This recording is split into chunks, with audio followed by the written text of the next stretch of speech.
Hi, I'm David Cogswell. I'm here with Jerry Mpufane, the president of South African Tourism North America. We are at Africa's Travel Indaba in Durban, South Africa, and this is Insider Travel Report. How are you, Jerry? I'm very well, David. Good to see you. And welcome to South Africa. Thank you so much. So great to be here. So great. We have been through a huge problem this last couple of years with this pandemic, and this is the first Indaba for 3 years. So first of all, it's been a big shock to people all over the world, and especially to tourism. And South Africa is a country that really relies quite a bit on tourism. So perhaps you could let us know quickly how much tourism affects South Africa. So firstly, we're excited that we can host Africa's Travel Indaba and specifically host it in person. It's a travel market. People conduct business here, and there's no better way to conduct business, especially cross-border, etc. No better way to do it except for in person. So we're excited that we can host people here. The tourism sector is very important to South Africa. At a national level, upwards of 5% at a minimum of our GDP relies on tourists. The Africa's Travel Indaba is being hosted here in KwaZulu-Natal. In this province specifically, more than 10% of their GDP is reliant on tourism. So we're excited that we can be back here, engaging with the people of the world and the travel trade, selling our destination again. That's great to hear.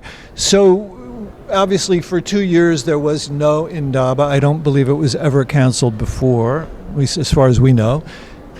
In recent memory, no. This is the first time that we have had to close doors, as it were, and in fact, literally with lockdown, there we were. So as soon as we were able to reopen our doors, as soon as we were able to take advantage of the lifting of travel bans in different parts of the world, we were sure to make sure that the Travel Indaba happens in person as a meeting. So how is it holding up in attendance terms in relation to previous to the pandemic? The good news is this year's Travel Indaba, there's when we look at our schedule for the week, more than 20,000 meetings between product owners and buyers from different parts of the world. So that's exciting. Other piece of good news is that we're at least 60% of the exhibitor and visitor numbers from where we were pre-pandemic. Are we happy with that? We would like to be at 100% plus, but just coming out of lockdown, we're very satisfied that we've, at least for this year's program, met our expectations. And tourism in general in South Africa, how is that recovering? Our national strategy, which started rolling out at least 18 months ago, was we first were going to focus on re-energizing the domestic travel sector, expanded that into the region, including rest of Africa. And then, of course, with the borders being opened, rest of the international markets, that sort of became the third area of focus for us. We're very excited to say to you that in a lot of ways, as we look at the numbers, South Africans were traveling for the first time, seeing their own country. So not only did we benefit from re-energizing the travel sector, the economy as we know it, we've also created new customers, people who otherwise were never going to visit and tour their own country. So that's exciting news. Rest of Africa, big numbers coming here, and we're excited. As you know, our national carrier, which also, just like many carriers across different parts of the world, really did bear the brunt of the pandemic. South African Airways is flying domestically, it's flying in the region, it's flying rest of Africa, and that's exciting. So what are your plans in terms of strategy for marketing to recover from this pandemic? Immediately, dealing with these hygiene factors. We very much still live in a pandemic. Big important part of our message is to reassure travelers that from a perspective of managing COVID, all of our product, all of our services ready, implementing world standards in terms of maintaining protocols around COVID itself. So very important message to say to people, we're ready, and in a lot of ways, South Africa, on the basis of science, at the forefront of managing the pandemic and making sure that the experience is still enjoyable while we're still living in these times. As you know, since 2020, South Africa has been open to international travelers, and really your only requirement to get into South Africa is you show your 72-hour PCR or your vaccination card, either or. We've been open for business, and thankfully we're receiving also many visitors from many parts of the world. So that's sort of like the first and important confidence message we want to send out there. The second one is a more exciting one that says, as of this year, moving forward, we've launched a brand new destination marketing campaign across many global platforms, big television, etc., obviously digital platforms.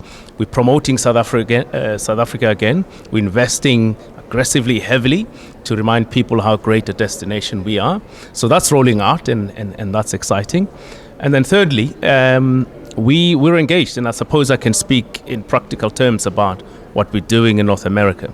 We're engaged directly with all of our travel trade partners, whether it be the travel markets in North America, whether it be information sharing, beginning to once again package, at least put together packages for people to come and visit. A very engaged effort to try and excite and partner with the travel trade from an inbound point of view, and then of course be sure that we're ready to receive people here.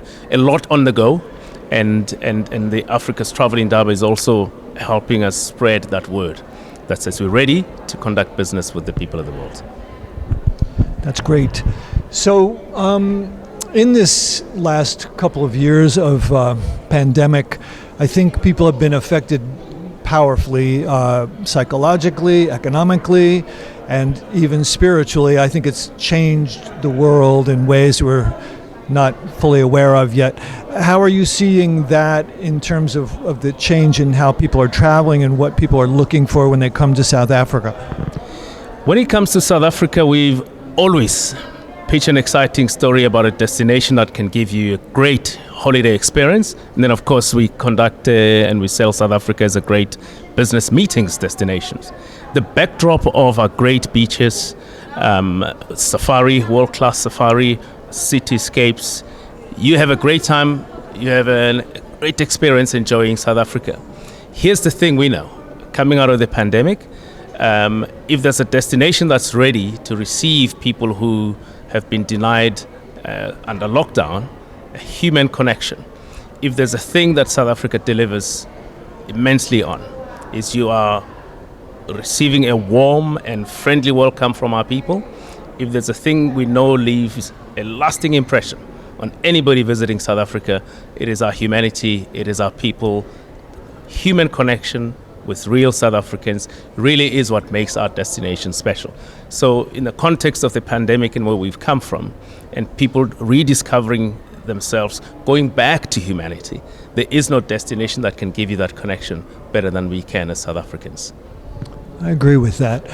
And it's interesting, at a time when the world is just so full of conflict and stress and just craziness, South Africa has a very special history with Nelson Mandela in particular, but everything that represents, something that it runs very much against the current of all this nastiness. The idea of inclusion, celebrating diversity, all those things. That's a tremendous thing that no other country really has. Absolutely. We're very lucky, we're proud that we can tap our immediate past history, but tap our heritage from a culture standpoint. Just to give you another one which you'll be familiar with.